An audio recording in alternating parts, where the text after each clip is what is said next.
long distance relationships, how to deal with them, how to do them, what not to do. Long distance relationships are extremely hard.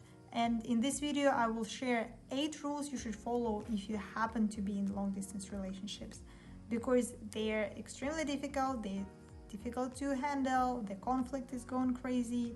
It's hard to communicate sometimes. You keep losing your mind because, okay, what if he changes his mind? What is he thinking? What is he doing? You cannot do it with you all the time. So here are 8 simple rules you can follow, which will actually ensure the quality of relationships and keep you guys together for long term. Because many people are doing this, it's still doable, it is possible. So I make sure to follow these rules and everything will be great. I can promise you that. So first of all, I understand that no physical touch, lack of quality time, it's really hard sometimes, and especially that you cannot see the person all the time, it gets very difficult to understand. So the thing which you need to get along right away is your relationship goals. If you have mutual goals for the future, then it would make a huge difference for your relationships, and it would make it much easier for you to communicate, because if you see the common goal ahead of you, you wouldn't have trouble communicating, because having positive expectations and common goals are one of the best foundations for the healthy relationships, and actually can get you through pretty much any trouble. Because if you keep focused on the good thing in the end, then you can go through anything, and the small conflicts wouldn't bother you that much. The things like, oh, he didn't pick up, what is he doing, where is he right now, oh my god, he doesn't reply for me for 3 hours, wouldn't bother you, because you would trust the person. You trust, okay, we have common goals, we agreed on these certain rules, then it would be much easier for you to communicate. One of the ways how you can set their relationship goals is simply agree about them. First, decide the goals for yourself. What do you want for yourself? Do you want a family? Do you want your career to be built first? When do you want family? And where, basically, where do you want to live? Because now we live in an international world, and if you're doing long distance, it means that you are in 2 different countries usually, or 2 different cities. So where ideally do you want to live? If you tell me right now that I don't care, I can go wherever with him, this is false. Because what about your job? What about your family? What about your friends? Are you really that easily adaptable to a new place? Because moving somewhere, it's a lot of stress. So are you 100% sure about this? Because maybe you just say it because you are full in love right now and you're like, oh, I will do forever. He just needs to get aligned with me about it. And if you truly believe that you can move to his place or he can come to your place, and there are no problems like job involved, you can easily make friends, then it will be easier for you. Then ask your partner, what are his goals? If you two know well what do you want in future, it would be so much easier to set up the relationship goals for you both. Then second thing which you need to do to keep a long distance relationship healthy are setting rules for the conflict, because it's inevitable that you're going to have arguments. Every couple does. There is no problem about it. It's not possible to avoid conflict whatsoever, because we have our bad days, we can have a bad mood, we can have problem at work, and then we put in our partner and we didn't even mean it, but it happens. So whatever happened, that's okay. The thing is, you need to agree how you handle the conflict if it happens, and that you don't rush into doing some stupid stuff afterwards. So if you got into a fight, you agree that you will get back to this question afterwards. For example, agree to take a break for 10-20 minutes. If the conversation is getting too heated, just take a break. Say that I need some time, I'm too angry right now, but I'm ready to get to this in 20 minutes. Let me call you back. This will really can help your relationships a lot. Then second thing you can do for setting their rules for the conflict is simply agreeing, okay, we are in a conflict right now. You are assuming it first, and then you agree to listen to each other when you're arguing. First one person talks, then second person talks. No blaming, because blaming wouldn't help you with anything. If you just keep saying you're doing this, you're doing that, you never listen.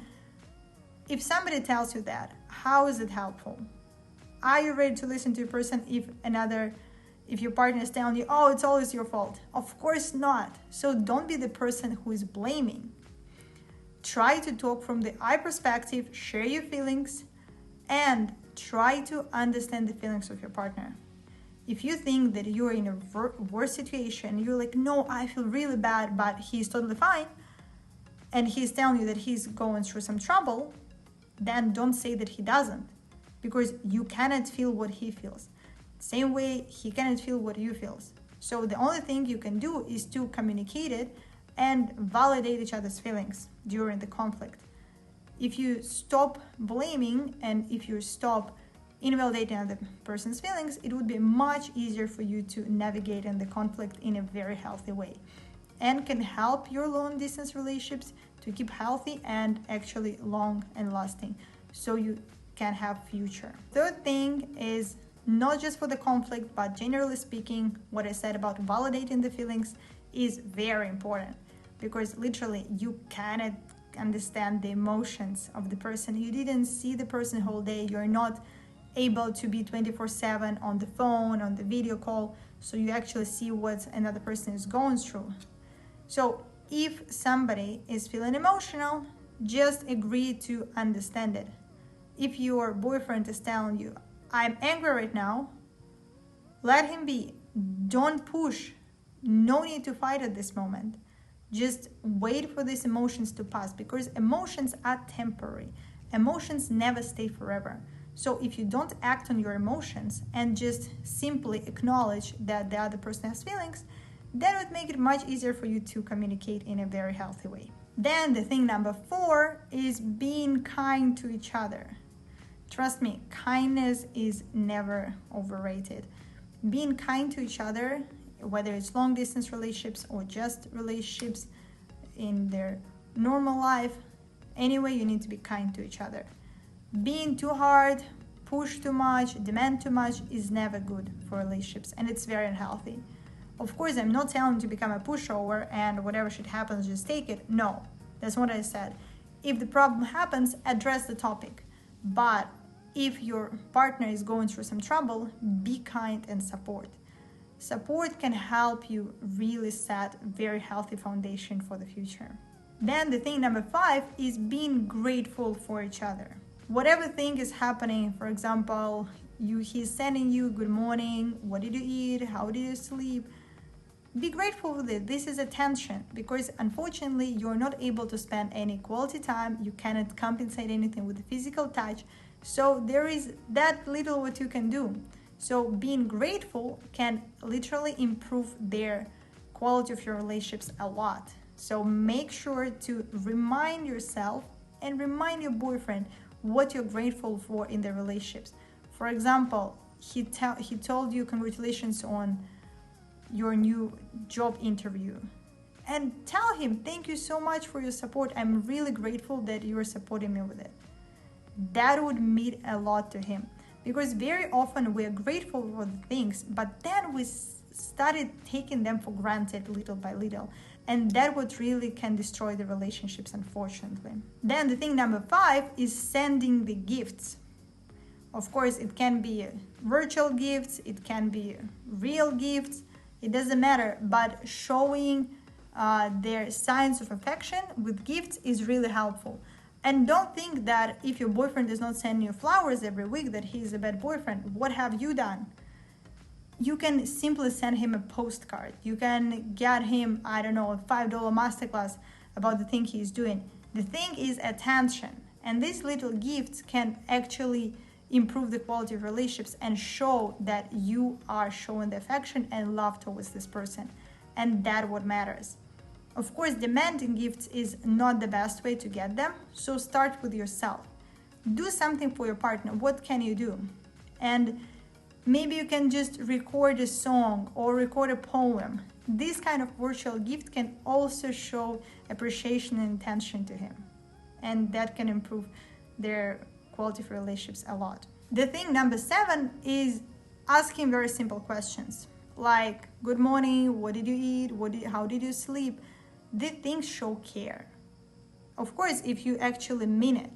If you don't care how was his sleep, what he was doing, how was his work day, then okay, what are you doing with this person if you really don't care how his day went? And if you think that, okay, but he's not asking about this, start with yourself. As I said, you can't expect your partner to change, but you can start with yourself, you can do good stuff, and then you can get closer and closer. And simply share. If you share what you're doing, of course, no need to go into details. Like, for example, for lunch I had this great banana and pancakes and like stuff like that. No. But simply sending the picture from time to time can really get you guys closer, and that make a feeling of their communication. And thing number 8 is very important. Don't rush into actions, especially after the fight. As I said, fight's gonna happen, conflict's gonna happen, and during long distance, it's the most difficult time to handle them. So make sure not to attack your partner. Because if you're attacking, if you get into the angry mode and you're saying, you did this, okay, I'm done with you, I'm quitting this, I cannot do this anymore. Don't act on emotions. Take a break. Because if you do this, then you can do something really stupid and then you're gonna regret it. Like, for example, if you had a fight, please don't go to the bar and get drunk and go on a random date. Because next morning, if, for example, he apologizes, but you already did all of this shit, what are you gonna do? You will feel a lot of guilt, a lot of regret. So what's the point of it? Make sure not to rush into any stupid decisions. And ideally, what I recommend you is not to drink alcohol at all or any other substances, because that's no good for your health and very bad for your decision making. Because better you think, better you can control your emotions, and better quality of life and relationships you can get. So make sure, be rational, act as an adult, and no need to rush into a bar if you had a fight. Because what usually happens, for example, to rush to your friends and like, oh my God, he did this again, this is so terrible, and start ranting over and over again how bad he is. If you do this, for example, 10 times a week, then your friends, the only information they will get is how bad is your boyfriend. And you wouldn't get any support later about him. So don't be surprised if your friends don't support you about your boyfriend if you keep ranting about him every other fight. And then, because probably you don't tell them when you don't have a fight and you share these cute messages before bed. So make sure to not rush into emotional actions and be careful with your decisions and be kind to each other. This will help you with setting up a very good foundation for your relationships in general and will help you survive through the long distance. More tips on building the healthy relationships I share in my channel, so make sure to subscribe, like this video, and have a great day.